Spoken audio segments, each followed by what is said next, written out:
News आप देख रहे होंगे जिसमें कहा गया कि ब्रेकिंग न्यूज़ के तहत है कि डीए होगा 0 लेकिन सैलरी में आएगा बड़ा उछाल। ये बात की जा रही है 8वें वेतन आयोग को लेकर के। सरकार ने 1 जनवरी 2026 से 8वां वेतन आयोग लागू करने की तैयारी की है। इसके साथ ही डीए यानी कि डेनेस अलाउंस की गणना के नियमों में भी बड़ा बदलाव होने जा रहा है। अगर ये बदलाव लागू होता है तो डीए का मीटर 0 से शुरू होगा, लेकिन इससे कर्मचारियों को कोई नुकसान नहीं, बल्कि इससे बेसिक सैलरी में बड़ा इजाफा देखने को मिलेगा। दूसरा जहाँ पे क्वेश्चन होता है कि क्या बदलेगा, सरकार का मास्टर प्लान क्या है, तो नया बेस ईयर 2026 है। अभी तक डीए की गणना 2016 के बेस ईयर पर होती है, लेकिन अब इसे बदल करके 2026 की तैयारी है। क्यों बदल रहा है बेस ईयर? लोगों के खर्च करने के जो तरीके हैं उसमें भारी बदलाव आ चुका है। दूसरा है कि महंगाई की प्रकृति भी पिछले 10 सालों में काफ़ी बदल चुकी है, इसलिए सही डीए कैलकुलेशन के लिए नया बेस ईयर ज़रूरी है। अब यहाँ पर 7वां वेतन आयोग वर्सेस 8वां वेतन आयोग में तुलना की गई है कि यहाँ पर क्या क्या बदलेगा।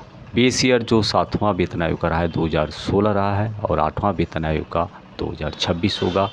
डीए मर्जर के बारे में बताया गया है कि 7वें वेतन आयोग में जहाँ 125% डीए बेसिक में मर्ज हुआ था, तो 8वें वेतन आयोग में 60 से 61% अनुमान है कि इतना ही बड़े डीए तब तक बढ़ेगा, मर्ज होगा। डे की शुरुआत 0 से होती है, चाहे 2016 की बात हो या 2026 में जो होगा। गणना का आधार 2016 की कीमतें हैं, और अभी जो लागू होगा 8वां वेतन आयोग उसमें 2026 की कीमतें होंगी। सैलरी पर क्या असर होगा? यदि डीए 0 होता है तो बेसिक यहाँ पर बढ़ी है 2016 के अंतर्गत, और 2026 में नई बेसिक और अधिक बढ़ेगी, तो यहाँ पर और अधिक इजाफा होने वाला है। अब यहाँ पर डीए का 0 होना क्या होता है? यहाँ कोई कटौती नहीं बल्कि एक टेक्निकल रीसेट है। कैसे यहाँ काम करता है इसके बारे में यहाँ पे बताया गया है कि डीए मर्ज होगा तो 1 जनवरी 2026 तक का डीए लगभग 60 से 61% रहेगा, बेसिक सैलरी में जोड़ दिया जाएगा।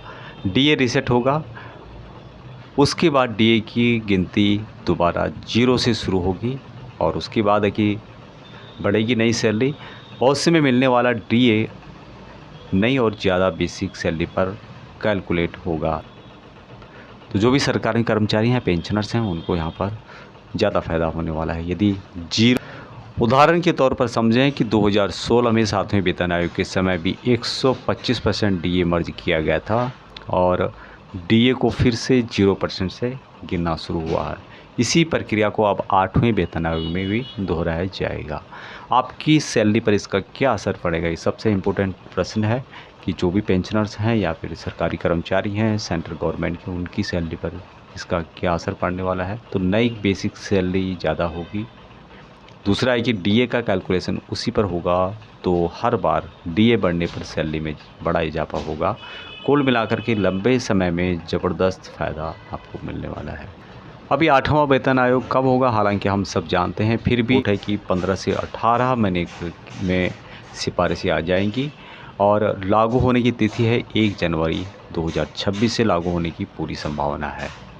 तो यहाँ पे जो निष्कर्ष निकलता है कि डीए में 0 करना एक सामान्य प्रक्रिया है जो हर वेतन आयोग के साथ होता है। इससे आपकी सैलरी महंगाई के अनुसार अपडेट होती है। दूसरा है कि घबराने की ज़रूरत नहीं है, तैयारी करने की ज़रूरत है, क्योंकि 2026 से आपकी सैलरी में बड़ा उछाल आने वाला है।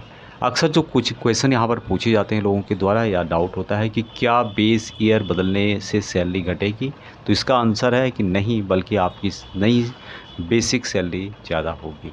दूसरा है कि डीए को मर्ज क्यों किया जाता है, ताकि सैलरी स्ट्रक्चर सरल हो और भविष्य की गणना एक नए आधार पर हो सके। नेक्स्ट है कि नया फिटमेंट फैक्टर क्या रहेगा, तो इसके लिए पैनल की रिपोर्ट के बाद ही सामने आएगी। अभी तक इसके बारे में कोई फिक्स जानकारी नहीं है। जो भी बातें हैं या जो भी न्यूज़पेपर हम पढ़ते हैं वहाँ सब अटकलें हैं।